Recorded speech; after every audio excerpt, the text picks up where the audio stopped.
ça pour dire qu'aujourd'hui, on a des athlètes de haut niveau. Avant, on avait des éclopés de la guerre. Et c'est un peu la même chose dans le quotidien. C'est-à-dire qu'avant, on avait des personnes en situation de handicap qui restaient enfermées chez eux, que les familles, souvent, et notamment dans les petits villages, ne sortaient pas trop, parce qu'on avait parfois un peu honte d'avoir une personne en situation de handicap dans sa famille. Et bien aujourd'hui, c'est totalement l'inverse. On est fiers de représenter ce mouvement. On est fiers aussi de voir les évolutions. Et je vous laisse prendre un micro. Jean-Louis Saugier en fait partie. Jean-Louis qui a fondé l'entreprise Colibrius à Étup. Étup, vous savez, c'est à Montbéliard, dans le nord du département du Doubs. Et au sein de votre entreprise, vous commercialisez, on les a vus dehors, Jean-Louis, normalement il est ouvert, allez-y. Dites test, ça marche. Oui, test, ça marche. Test. Et du coup, vous commercialisez plein de vélos, tricycles, triporteurs, vélos cargo, on peut dire plein de choses différentes. Et en fait, vous êtes une de ces personnes qui vous êtes lancée il y a quelques années dans ces vélos particuliers et qui changeait aussi le regard du handicap et qui permettait aux personnes en situation de handicap de vivre la vie différemment. En fait, c'est aussi grâce à vous. Oui, tout à fait. Ça m'a fait drôle de voir que j'étais classé dans les entreprises innovantes. Et en fait, il y a 11 ans maintenant, un peu plus, c'était effectivement une idée, c'était de travailler sur la mobilité et au départ aussi la communication avec une action sur l'informatique adaptée. Aujourd'hui, recentré sur la mobilité. Et on va dire maintenant, la mobilité, c'est on s'est catalogué comme un spécialiste du tricycle, du trois roues dans différents domaines, le déplacement, la rééducation, l'éducation, la rééduction fonctionnelle et le sport, le handisport, le sport adapté. Aujourd'hui, on ne peut pas dire je suis en situation de handicap et donc je ne peux pas faire de sport. C'est une phrase qu'on ne peut plus dire. Non, je dis qu'aujourd'hui, justement, parler un peu de technologie, il y a eu énormément d'améliorations par rapport à une quinzaine ou une vingtaine d'années où il y avait très très peu de moyens, ou alors c'était un peu des engins mécano-soudés, noirs, un peu rébarbatifs, qui ne donnaient pas vraiment envie de les utiliser. On avait des cannes qui étaient aussi sous les bras, encore il y a quelques années. Et je vous entendais parler de tout ce qui était après la guerre, mais il faut savoir encore aujourd'hui que quand vous voulez homologuer du matériel au CERA, vous passez par un organisme. Au CERA. Oui, à Voipy. Qu'est-ce que le CERA? Le CERA, c'est quand on veut homologuer du matériel pour des personnes en situation de handicap, on le fait par l'intermédiaire d'un organisme qui s'appelle le CERA, qui est basé à Voipy et qui dépend du ministère des Anciens Combattants. C'est incroyable. Pas que ça soit Wapi, vers Metz. Oui, c'est le ministère des Anciens Combattants. C'est ça qui est très curieux, ça reste ça. Et la Haute Autorité de Santé. Mais le CERA dépend du ministère des Anciens Combattants. Donc c'est un des reliquats de la Première Guerre mondiale. Jean-Louis, vous avez tout préparé, je vais être spectateur, je regarde. Voilà, donc aujourd'hui, on va parler un petit peu de... C'est la dernière diapo, ça. Oui, c'est la première, voilà. Donc moi, non, il y a un problème, c'est la dernière qui passe. Ouais, je sais pas.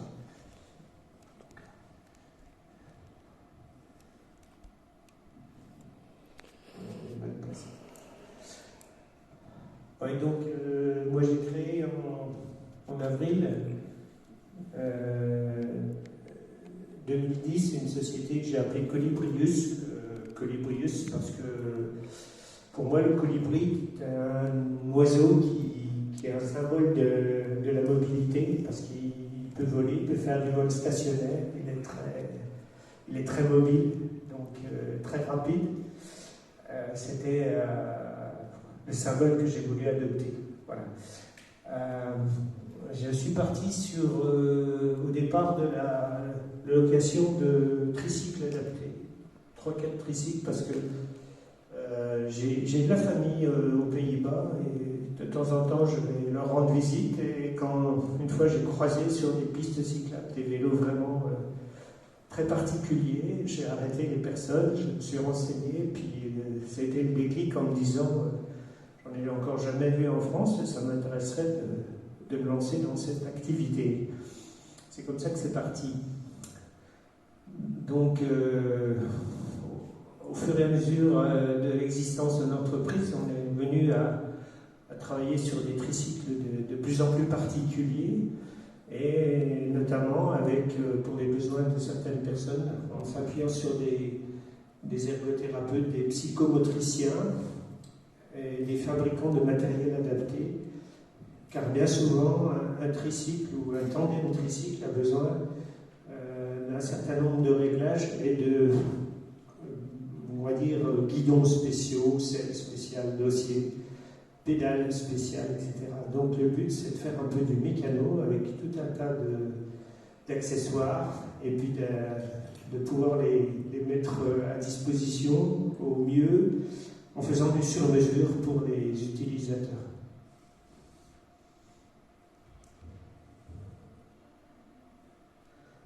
Donc on est recentré sur deux activités, donc la mobilité pour tous au travers de la location.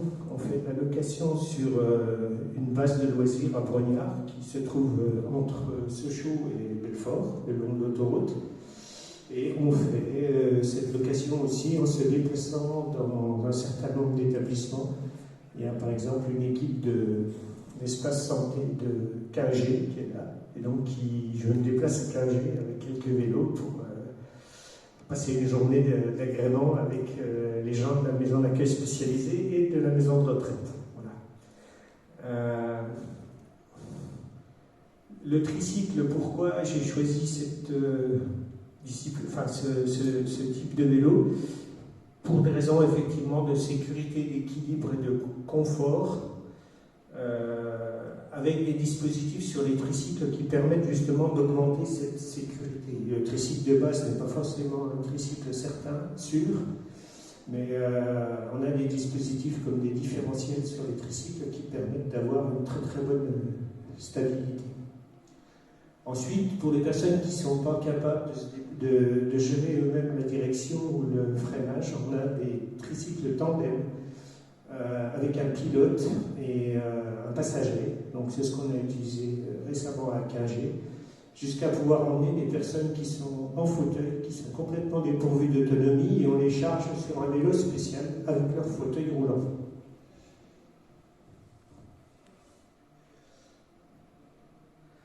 Donc on s'adresse aux particuliers, mais on s'adresse aussi maintenant de plus en plus aux seniors.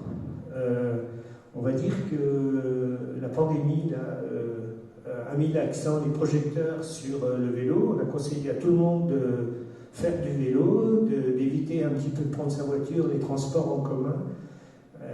Des pistes cyclables ont été créées, provisoires mais aussi définitives. Et il y a des aides qui sont faites par soit les conseils départementaux, régionaux, pour acheter des vélos électriques.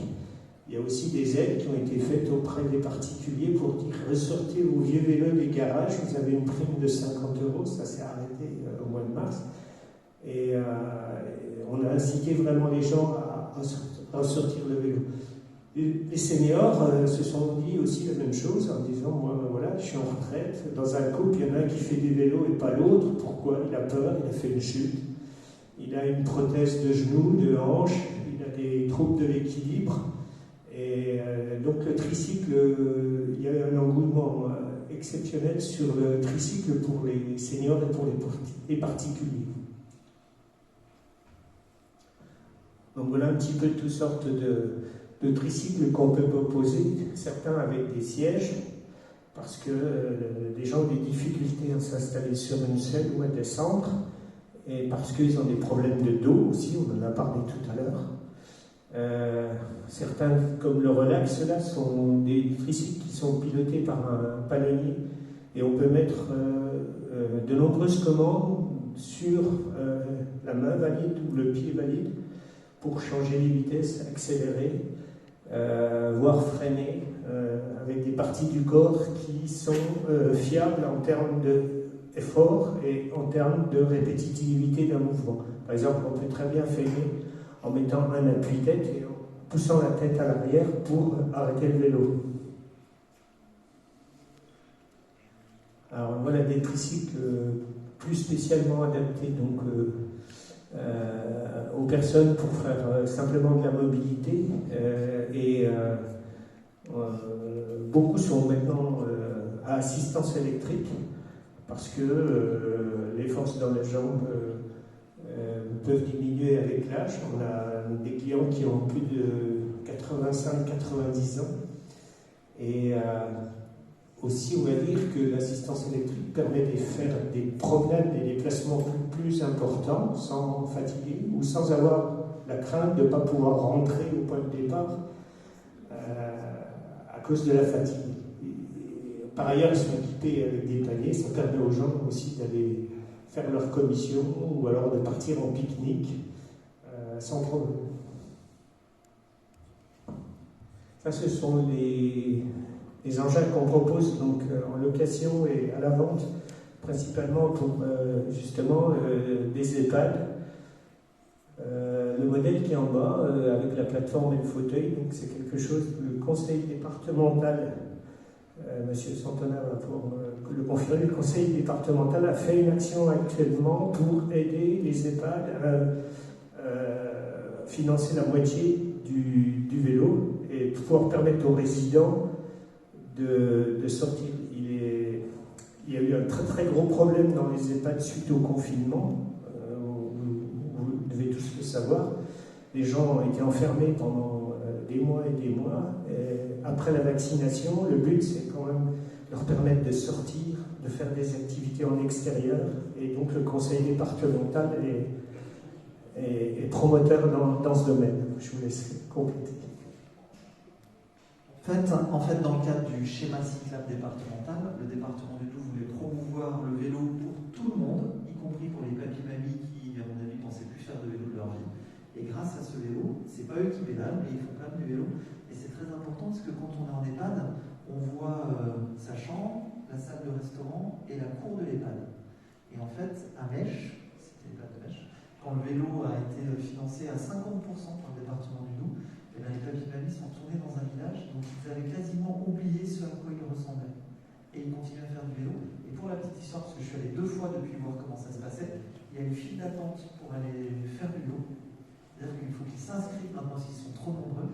Et il y a des bénévoles qui sont inscrits dans Mèche pour aller promener les papis-mamies à vélo. Voilà, c'est génial. Vous avez fait une demande? Vous avez fait une demande? À 15 on a une demande qui est en cours et on va en faire une. On a fait ça en fin de semaine. Ça marche. Ok, cool. Bravo. On a un très beau petit reportage qui est sur France 3, je crois. Ouais, France 3 Franche-Comté a fait un sujet super, une petite mamie de Mèche. Vous l'avez vu? Qui n'était jamais retournée devant l'usine où elle a travaillé pendant 30 ans. Et c'est son fils qui pilotait le vélo.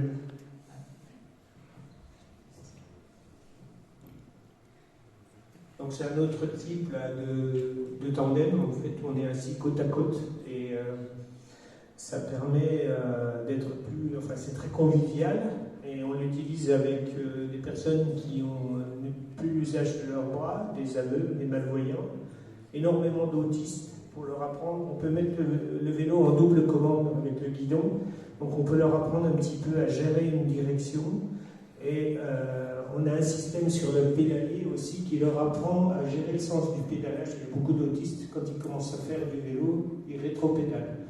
Donc voilà, on a une adaptation particulière sur 2 tandems qui permettent d'accompagner des autistes et puis de contrôler si jamais ils se loupent dans la direction, on peut corriger, un peu comme une auto-école.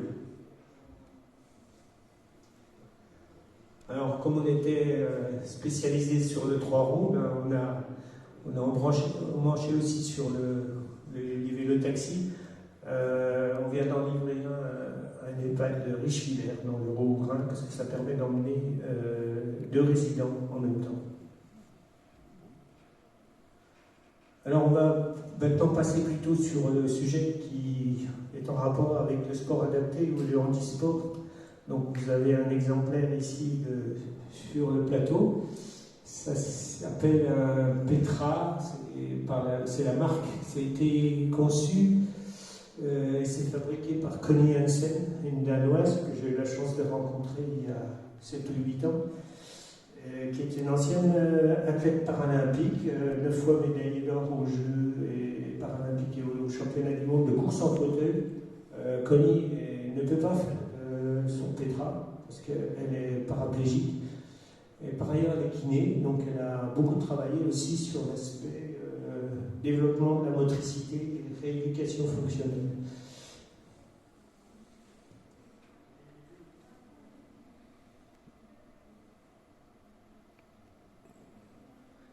On se propulse par les pieds. Alors, normalement, c'est un petit film au-dessus. On doit pouvoir cliquer et animer le film.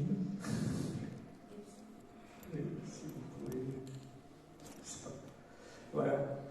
Donc, c'est un stade à Besançon, c'est dans le cadre des raids Andifort. Donc, voilà, Jean-Marie, il est amputé d'une jambe. Donc, là, on a attaché la prothèse après le châssis.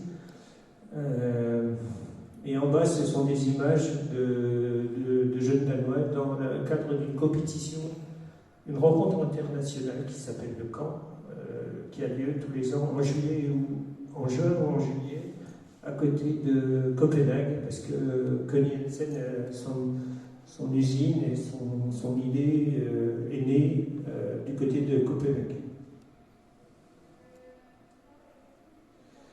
Alors on a plusieurs tailles de châssis, vous allez pouvoir les voir dehors. On n'a pas encore toutes les tailles ici avec nous aujourd'hui, on en a 5.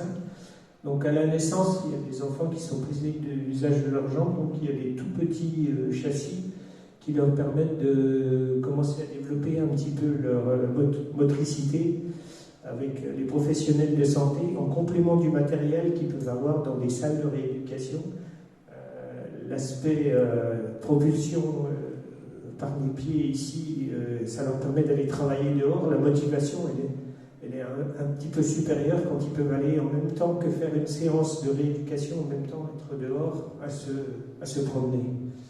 Ensuite, les personnes atteintes d'IMC, infirmité motrice cérébrale, c'est principalement ces personnes-là, on va en parler tout à l'heure, qui vont leur permettre d'accéder à un sport, en particulier à l'athlétisme, et ils n'avaient pas franchement la possibilité de pratiquer l'athlétisme en dehors des sports un petit peu assis, on va dire. Je ne sais pas, Damien, si tu es d'accord avec moi, les lancers de poids, ce genre de sport, ils ne pouvaient pas courir. Donc le Petra va leur permettre de le faire. On est nombreuses personnes qui ont fait un AVC aussi également. Les personnes amputées d'une jambe, on a vu le film avec Jean-Marie. Toutes les pathologies donc, qui impactent l'usage des membres inférieurs. Alors pourquoi c'est intéressant? Parce que en fait, vous pourrez les essayer si vous voulez après. Sur l'engin, on est assis sur une selle, c'est-à-dire le poids du corps est sur la selle, il n'est pas sur les jambes, contrairement à un déambulateur. Donc toute l'énergie qu'on a dans une jambe ou 2 jambes, elle est utilisée à la propulsion et non pas déjà à soutenir son corps. Donc de ce point de vue-là, on a beaucoup plus de tonicité à se propulser.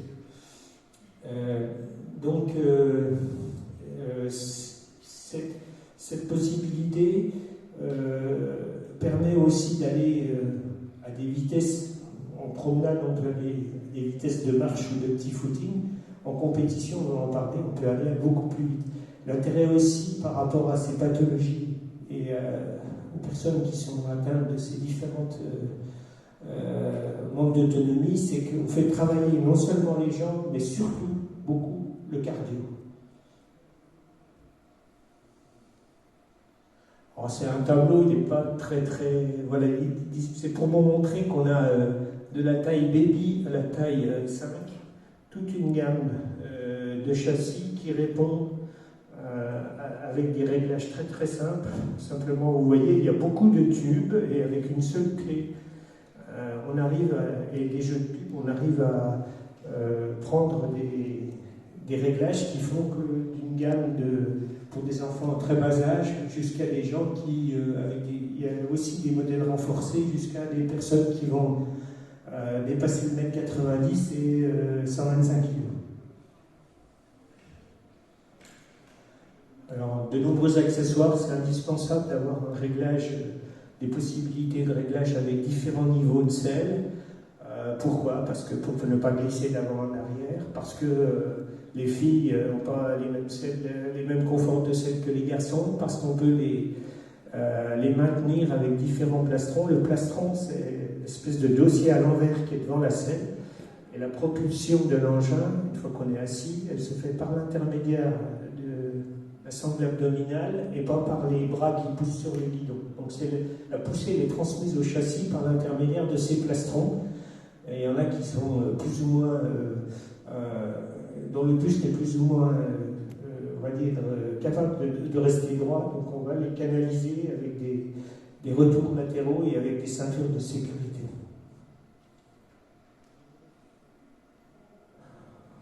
Donc voilà, on a des versions, y compris pour les personnes de poids important.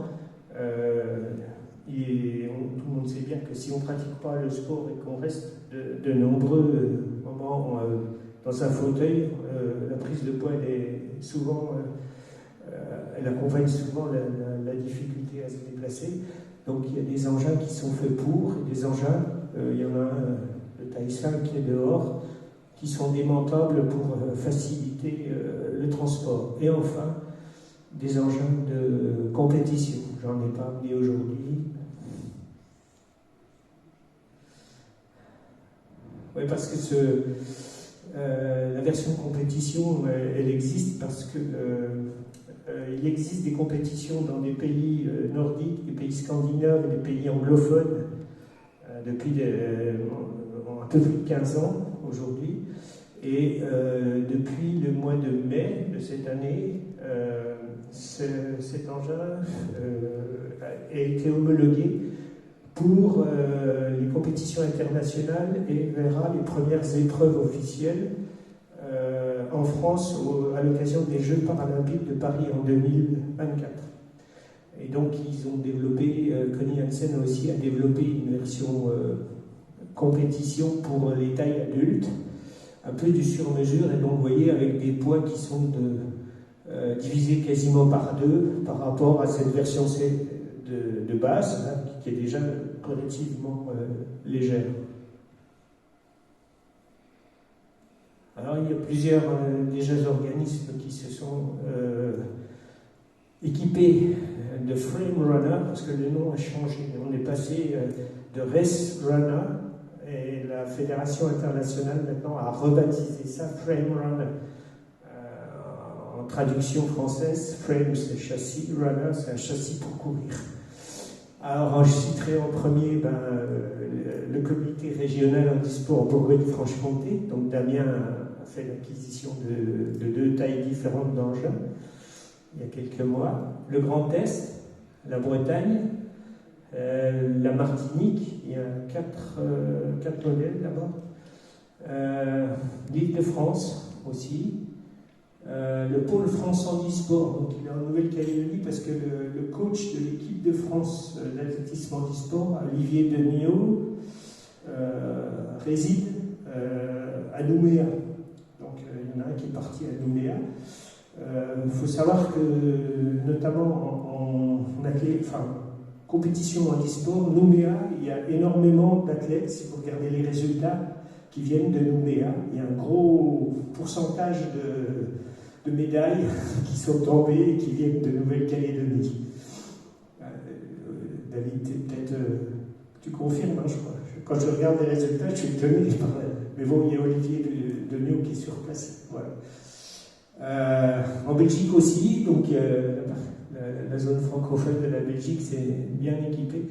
Et ensuite, on a des comités départementaux. Alors, territoire de Belfort, au Rhin, depuis longtemps. Territoire de Belfort, avec une association qui s'appelle le Synapse à Belfort, donc il y a eu un déclenchement déjà il y a 4-5 ans d'activité Donc, ensuite, l'Hérault, très récemment, l'Hérault, parce qu'il y a aussi un gros centre de rééducation fonctionnelle à Palavas-les-Flots. Et puis, il y a une médecin de l'équipe de France handisport qui est justement de Montpellier, de Palavas-les-Flots, et qui a commandé ces engins-là. Ils sont en cours de livraison. Après les clubs sportifs, nous on a la SPTT Mulhouse, c'est un club qui est assez important. Il y a une section Petra pour des enfants jusqu'à 14-15 ans maintenant. Ils ont une dizaine de Petra. Ils sont tous en fauteuil, ils font tous du 400 mètres sur la piste du Valdec depuis 3-4 ans, et en hiver à l'intérieur d'un gymnase couvert. Châtenois-les-Forges, c'est aussi un club qui a démarré il y a longtemps, et les jeunes ils ont une difficulté, ils marchent très mal en trouble d'équilibre, ils se déplacent à moins de 1 km/h, mais sur les 10 km du Lyon, ils mettent actuellement entre 55 minutes et 1 heure. Donc ils tapent à 8,5-9 km/h. Il y a combien de vendeurs de Petra en France? Vous êtes l'un des seuls ou le seul? Je suis seul. Le seul. Je suis seul à m'être intéressé à la discipline il y a 7 ou 8 ans. C'est vrai que il doit y avoir un fabricant au Portugal. Et donc, il y en a un en Suède aussi maintenant, sur des engins assez haut de gamme. Et principalement, c'est Conny Hansen au Danemark. Et donc, moi qui suis la représentante de Conny, on va dire un peu en France. Donc, il y a des associations, l'APF, sur le Haut-Rhin, qui ont des Suisses, le SINAPS, donc j'en ai parlé à Belfort, qui a pas mal d'engins, il y en a 5, 7, 8, 9, je ne sais plus. Et puis des centres de soins, d'éducation et de rééducation motrice. Il y a un gros centre de soins à Toulouse, l'ASEI, qui s'est équipé pour faire travailler les enfants principalement. Ils nous ont commandé deux engins de petite taille pour les enfants. On a fait des essais au mois de juin à côté de Toulouse.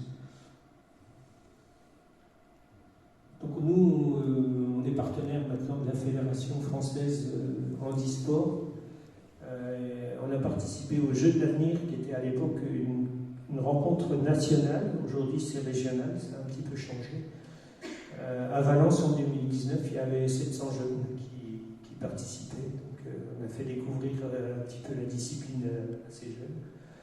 On est allé à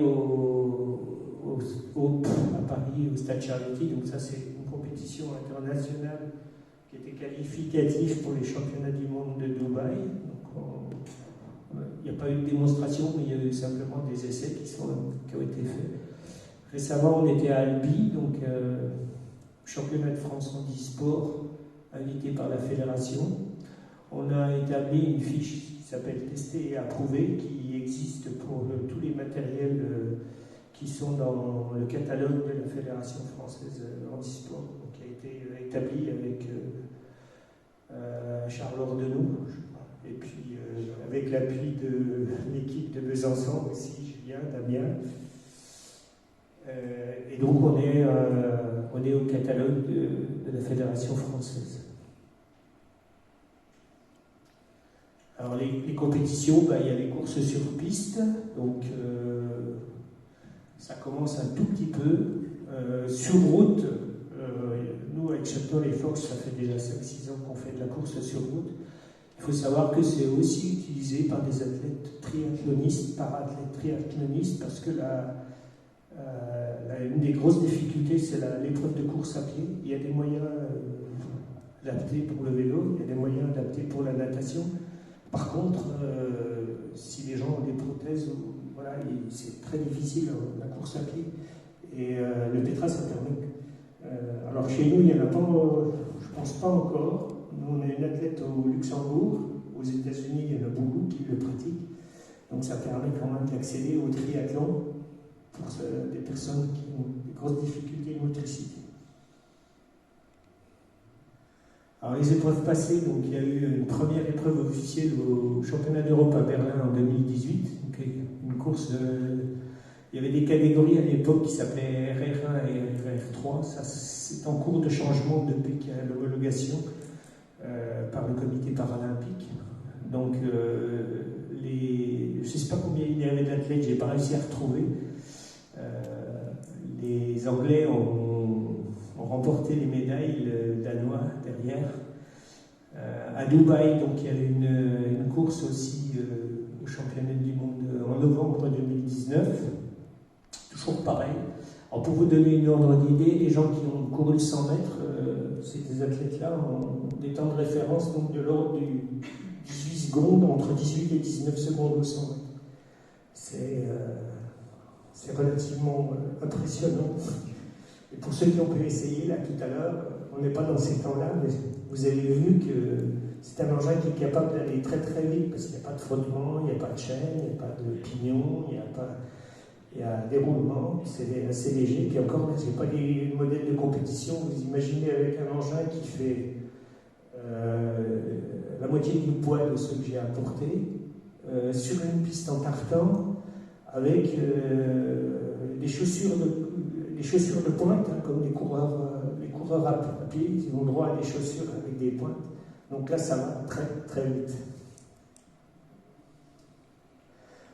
Donc les prochains rendez-vous, alors Damien, je ne sais pas si j'ai des bons renseignements, je me suis appuyé sur des données que m'a communiqué un monsieur qui est chargé de faire de la promotion à la Fédération française handisport de cette nouvelle discipline freerunning qui s'appelle Ludovic Bualec.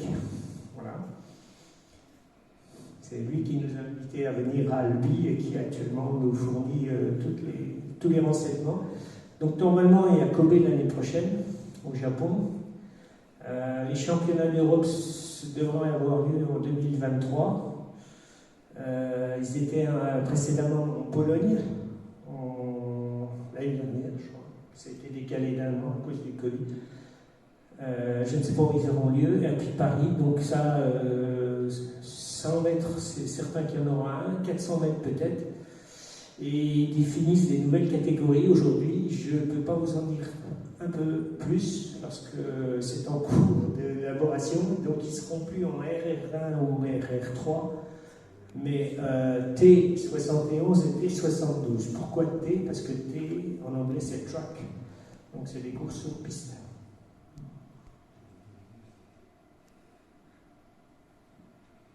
Donc le règlement qui est en cours d'élaboration s'inspire d'une association anglaise qui s'appelle la Cerebral Palsy International Sport and Recreation Association, qui organise des compétitions depuis, comme je dis, une quinzaine d'années. Et donc, je vous ai mis un lien sur les règles qui sont actuellement édictées par la CPISRA, qui sont peut-être susceptibles d'évoluer un peu. Toute la discipline est en cours de création, donc on risque d'avoir quelques évolutions par ce règlement, mais enfin il est déjà relativement bien fouillé, le règlement. Je pense que ça va être la base de la compétition internationale.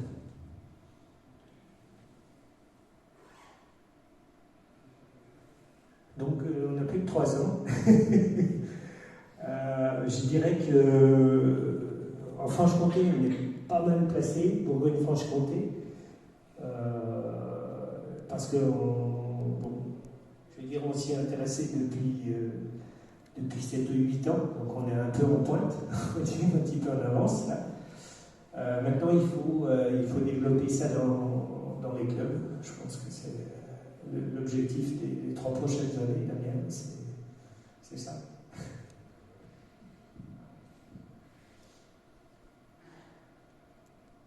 Voilà. Et moi, j'ai une petite suggestion à faire, donc c'est la première diapo qui passait, mais dans notre environnement, il y a plusieurs clubs, plusieurs particuliers qui se sont équipés déjà de frame runner. Je suggère qu'en 2022, on puisse organiser ici dans la région une première rencontre amicale avec mes amis du Grand Est, de l'Alsace, et les clubs qui en sont équipés ici sur le territoire de Belfort. voire inviter les autres clubs, puisque moi je connais à peu près tous les clubs qui ont fait l'acquisition de ce genre de matériel. Une petite rencontre amicale, interclub, sans prétention, juste pour voir un petit peu où on en est au niveau régional et plus largement autour de notre région.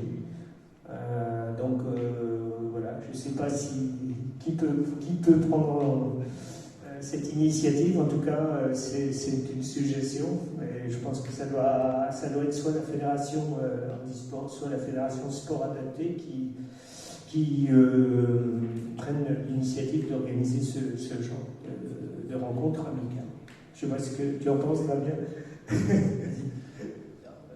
On va la jouer conviviale. Damien, il y a un deuxième micro là-bas. Va t'asseoir. Merci Jean-Louis pour cette présentation. Merci à vous. C'est un drôle d'engin, en effet, à la fois moderne de par sa conception, et à la fois on imagine les anciens tricycles d'antan. C'est ça, c'est une liaison entre le passé et le futur. Je pense que c'est un peu mon intervention, c'est qu'il faut que les engins soient performants, adaptés, donc avec des matériaux légers, avec une ergonomie qui soit beaucoup plus poussée, et un look, des couleurs, il faut que ça soit chouette, il faut qu'on ait envie de monter dessus et de faire du sport, il ne faut pas que ça soit rébarbatif, il faut qu'il y ait de la couleur, il faut qu'il y ait du style, voilà. Damien, on parlait tout à l'heure en aparté, vous et moi, et on disait que ce type de vélo contribuait à diminuer l'exclusion des personnes en situation de handicap. C'est-à-dire qu'il y a des vélos qui n'étaient pas adaptés, il y a des vélos qui étaient adaptés mais qui n'allaient pas à tout le monde, et c'est la preuve que ce monde est en perpétuelle évolution. Oui, alors moi je vais on disait l'évolution entre l'ancien et le nouveau. En fait, c'est même une nouvelle discipline qui entraîne l'être. C'est même pas un nouveau vélo ou c'est un nouveau matériel et une nouvelle discipline qui entraîne l'être. En fait, parce que c'est pas un vélo, c'est vraiment dédié à l'athlétisme. Pour donner un exemple, c'est un peu. Alors c'est dommage, j'ai presque hésité à amener un fauteuil d'athlétisme, mais j'aurais dû finalement, entre le handbike où on pédale avec les bras et le fauteuil d'athlétisme où on pousse avec les bras. Et finalement, ça se ressemble parce qu'on a une seule roue devant, deux roues derrière, mais il y en a un c'est du vélo, l'autre c'est de l'athlétisme. Et en fait, jusque-là, pour ce type de public qui est IMC, qui a quand même un fort handicap. Donc, c'est vrai que 18 secondes, si on regarde les performances de valides, ou même, on parlait tout à l'heure des Jeux paralympiques et des grosses performances de certains athlètes aux Jeux paralympiques, où un aveugle va courir 12 secondes, une hémiplégique va courir 12-14 secondes, des choses comme ça. On se dit 18, ça peut paraître beaucoup, mais il faut savoir que ces personnes-là, si on les enlève du pétras, elles tombent, enfin elles peuvent même pas se déplacer. Donc on est vraiment dans l'ouverture de l'athlétisme à un public qui en est très éloigné, qui en était exclu. Alors pas tout à fait, parce qu'il y a une discipline qui existe pour ce public-là, qui est inconnue au bataillon, c'est le lancer de massue. Donc si je mets au défi celui qui connaît d'avoir vu un jour aux Jeux paralympiques le lancer de massue, mais voilà, c'est la seule discipline qui existe pour ce public IMC. Donc maintenant, ça va ouvrir de nouvelles perspectives pour un public très éloigné finalement de l'athlétisme et des pistes d'athlétisme ou même des courses sur route.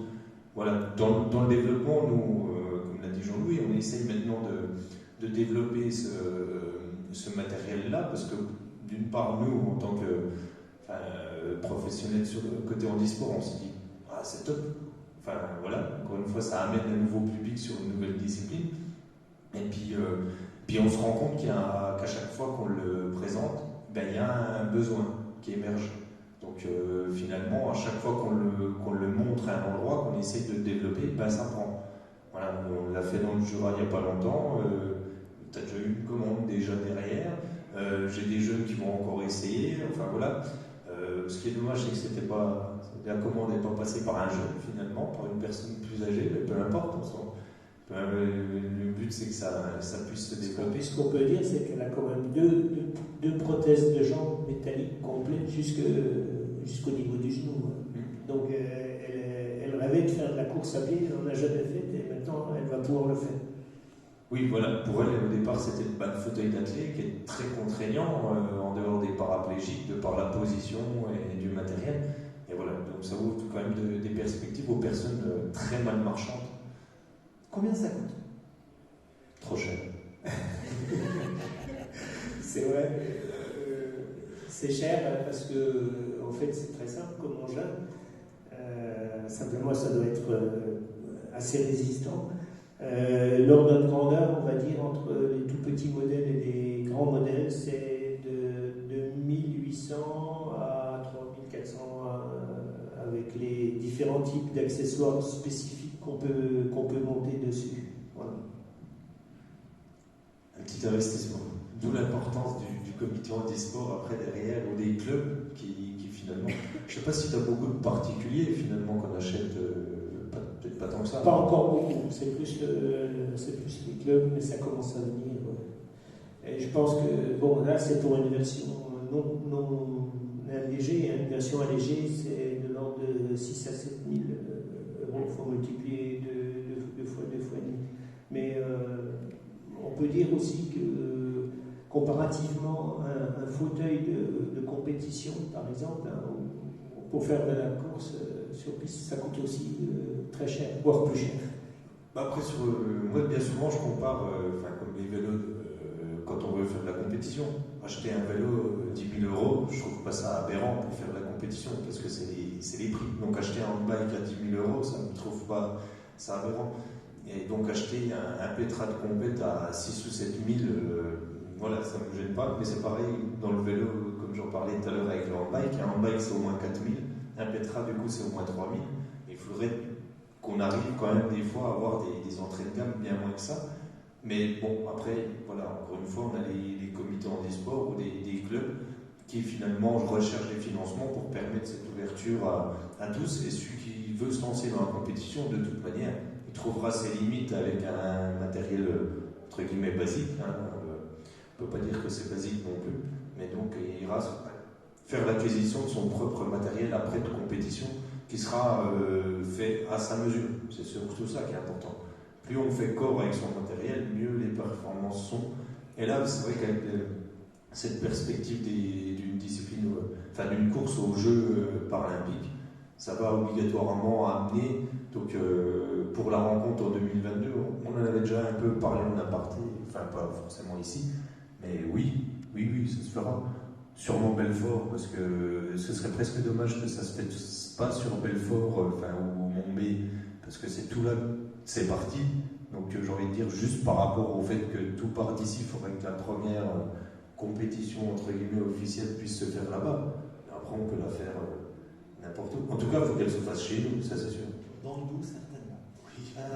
Une question, alors c'était pas du tout prévu. Je viens voir Denis Veil, qui est intervenant tout à l'heure, qui était chef d'entreprise et surtout qui a joué dans le nom au tennis. Question, Denis, tu es en fauteuil, ça se voit. Quand tu vois cette innovation, qu'est-ce que tu penses? Je te prends des dépourvu. Oui, complètement. Première chose, je regrette de ne pas pouvoir en faire, parce qu'effectivement, ça s'adresse à un type de handicap dont je ne fais pas partie, puisque donc moi j'ai aucun usage de mes jambes, donc étant paraplégique, enfin il y a des paraplégiques incomplets, qui sans doute peut-être peuvent l'utiliser. Moi j'ai vécu, je suis handicapé depuis plus de 50 ans, donc j'ai vécu toute l'évolution bien au-delà des 20 dernières années, de nouvelles disciplines, de nouveaux matériels. Moi je trouve ça extraordinaire qu'on arrive encore à trouver de nouveaux matériels et de nouvelles adaptations. Ce qui est fabuleux, ça m'a été expliqué, ça s'adresse à un public qui pour partie, qui pouvait pas faire de ce type d'activité, voire aucune activité sportive jusqu'à présent, donc c'est extraordinaire. Que ça soit présent aux Jeux paralympiques, aux prochains Jeux paralympiques, c'est fabuleux, hein, c'est une consécration, et qu'on est localement, enfin régionalement, le seul acteur national, c'est la cerise sur le gâteau, bravo, voilà ce que ça m'inspire. Merci. Oui. Puisque j'avais le micro, j'insiste Ça a été un petit peu dit, mais moi je vais me permettre d'insister encore plus en tant que trésorier du comité régional handisport. Une des spécificités du comité régional handisport, c'est vrai aussi des comités départementaux et des clubs, mais c'est beaucoup plus fort au niveau du comité régional. On a un très gros parc de matériel qui est financé pour partie par le conseil régional, dont c'est la vocation, pour autre partie par des partenaires privés et de l'autofinancement. Et nous mettons à disposition ce matériel gratuitement auprès de clubs, auprès de sportifs, auprès de qui en a besoin par le biais de conventions. On signe 250 ou enfin, je ne sais plus combien, à peu près conventions par an. Donc voilà, c'est un de nos rôles majeurs d'acquérir du matériel, parce que c'est quand même cher, c'est vrai. Et donc, voilà, nous on a le moyen, parce qu'on a le réseau, et puis on a la reconnaissance des partenaires institutionnels pour acheter ce type de matériel. Donc voilà, c'est notre rôle d'en acquérir, de le mettre à disposition. C'est un marchepied pour pouvoir faire connaissance avec un matériel, avec une pratique, puis ensuite peut-être aller plus loin.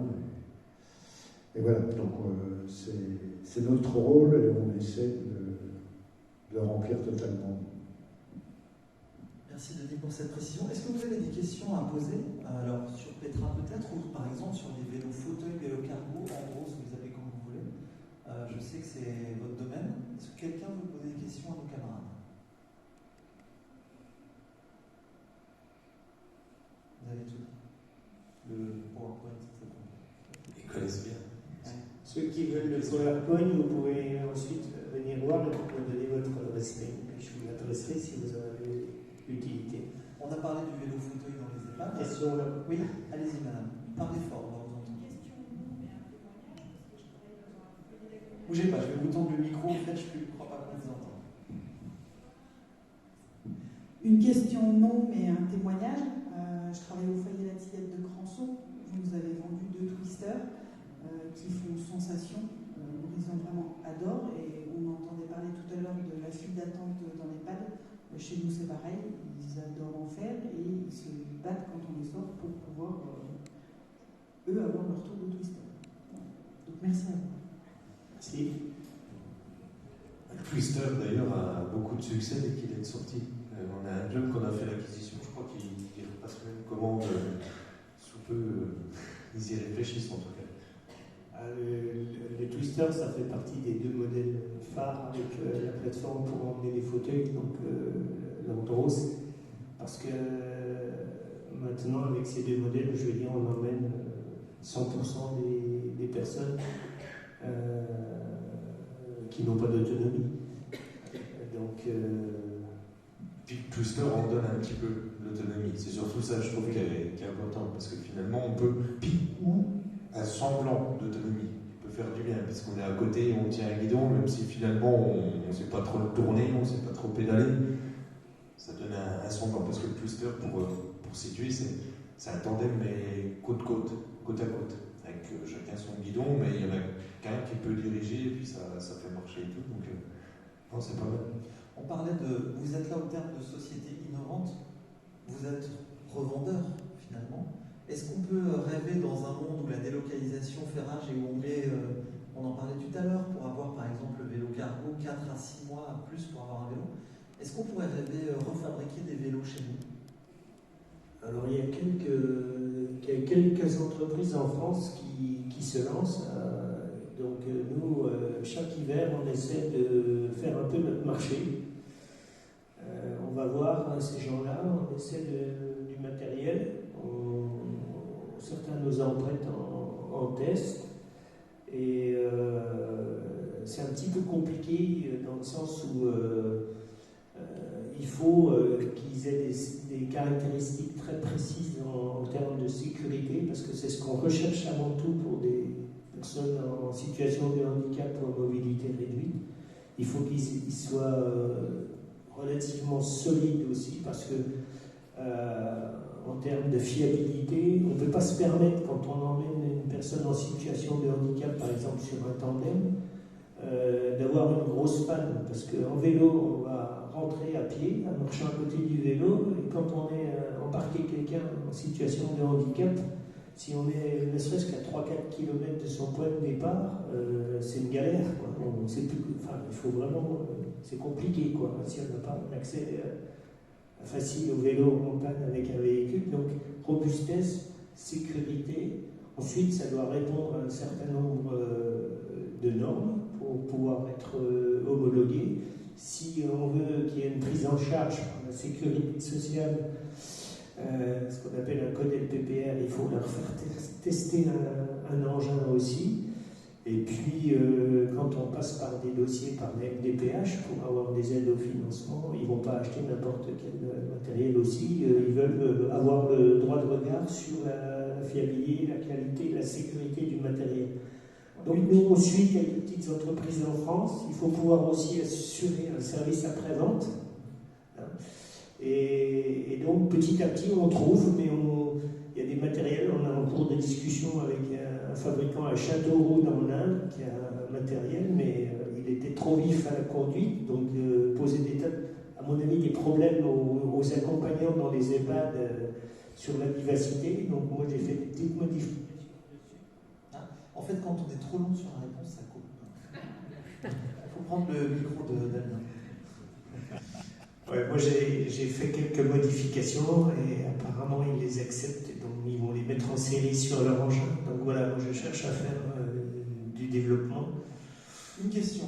Vous vendez des vélos particuliers, des tricycles. Est-ce qu'il y a un vrai business ou est-ce que ça reste à la marge et que les clients ne sont pas aussi nombreux que ça? En bon commerçant, vous devriez vous en mettre pas trop de... Ça reste à la marge. Ouais.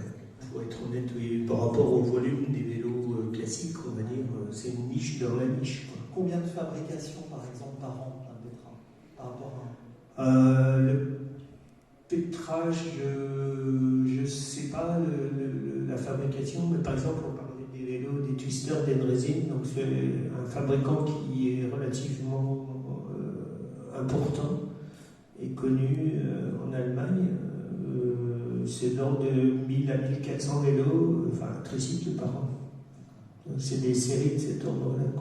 J'ai l'impression qu'on est en retard chez nous. Par exemple, le vélo cargo pour les EHPAD, en Alsace, c'est assez répandu. Il y en a plusieurs. Et nous, est-ce que c'est pas le premier qu'on a inauguré à Mèche? Je parle de nous, département du Doubs, puisque c'est là où on habite. J'ai l'impression qu'on a eu du mal à décoller. Alors c'est vrai que l'Alsace, ça fait depuis plus longtemps qu'on arrive à faire de la vente en Alsace, parce qu'on n'est pas très très loin non plus du fabricant. Ça joue certainement un petit peu. Dans le Doubs, dans la Franche-Comté, on a fait plus de la location dans un premier temps que de la vente. Tous ceux qui sont assez proches des tubes, de toute façon, ceux qui sont à, on va dire, moins de 2 heures de notre base de loisirs, préfèrent faire de la location. Ils sont contraints par les moyens de transport dont ils disposent, s'ils ont des véhicules adaptés, notamment pour emmener les personnes en fauteuil, et ils sont contraints par les horaires, parce que souvent dans un EHPAD, le matin, il y a le lever, il y a les soins, et ensuite il faut transporter les gens, et il faut être de retour le soir, avant une certaine heure, parce qu'il y a les repas, il y a à nouveau des soins, etc. Donc, dans un rayon de 2 heures autour de chez nous, on a beaucoup de personnes qui viennent louer de Poligny, de Arbois, de Montmirol, de Lons-le-Saunier, etc. Mais après, au-delà, les gens font plutôt l'acquisition d'un vélo, parce que la location est plus compliquée. Juste pour savoir, tout à l'heure, vous travaillez pour des EHPAD, c'est ça? Où ça? À Quingé. À Salins, à Mamiron et à Quingé. Et vous êtes intéressé pour un vélo de ce type? Un vélo cargo et éventuellement un vélo twister par la suite. D'accord. Est-ce qu'il y a une demande des papis-mamies dans les EHPAD? Ou est-ce que c'est plutôt leur famille ou plutôt vous qui prenez l'initiative pour déclencher du plaisir? C'est nous qui avons pris l'initiative au départ. Nous, ça fait la 2e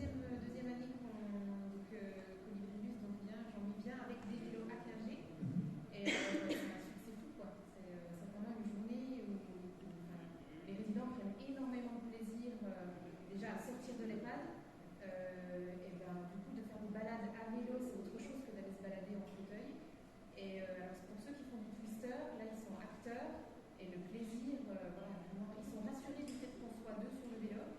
Et voilà, le plaisir par rapport à ce qu'ils ont connu, eux, c'était une génération qui faisait beaucoup de vélo auparavant. Donc voilà, le plaisir. Vous êtes renseigné à Mèche, savoir comment ça s'était passé? Non. Ok. L'installation a fait la première sortie mardi. D'accord. Et le retour des résidents a été top. Mamirol. Ok. Donc on est parti sur l'optique de faire un dossier, oui, parce que ça peut toucher énormément de résidents dans la maison. Ouais. Et le retour a été. Vous savez comment ça s'est passé à Mèche pour le payer? Non. En fait, je peux dire, c'est pas un secret, ça coûte 10 000 10 000 9 000 10 000. Allez, partons sur 10 000. En fait, le département en a pris la moitié, 5 000. Et la ville de Mèche a participé à hauteur de 1 500 euros. L'EHPAD de Mèche à hauteur de 1 000 euros. Donc 2005, il manque toujours 2005. Et les deux autres 2005, en fait, les collégiens de Mèche ont fait une vente de chocolat de Pâques, comme ils pourraient vendre n'importe quelle vente, pour justement récupérer de l'argent. Et pourquoi je dis ça? Alors je suis désolé, c'était pas moi qui devais témoigner, parce que l'idée vient de moi, en fait, de ce multi-financement. En fait, le département peut payer le vélo en entier. C'est pas beaucoup d'argent, 10 000 euros pour un département. Sauf que si vous mettez la ville, elle va dire à ses policiers municipaux et à ses riverains, faites attention, regardez, il y a ça dans notre village, c'est quelque chose de bien. Et si vous faites participer l'EHPAD, il en prend soin, parce que c'est une structure privée, donc il en prend soin. Et si vous mettez les collégiens dans l'histoire, c'est un lien intergénérationnel. Les papis, mamies, ils n'ont pas de rapport avec les jeunes si ce n'est pas de leur famille. Et ben là, c'était une façon de les rapprocher. Et peut-être que vous devriez creuser dans cette direction. Les collégiens, ça leur fait une vente, ça leur fait une action. Et en plus, quand ils sont venus à l'inauguration, vous étiez, non, vous n'étiez pas à l'inauguration, Jean-Louis, ils étaient très contents. Mais vraiment, ils étaient aux anges. Et ils sont tous partis faire du vélo en ville avec les papiers mamies. Et c'est une façon de mettre les plus jeunes avec les plus âgés. Voilà. 1 500 euros net ils ont rapporté.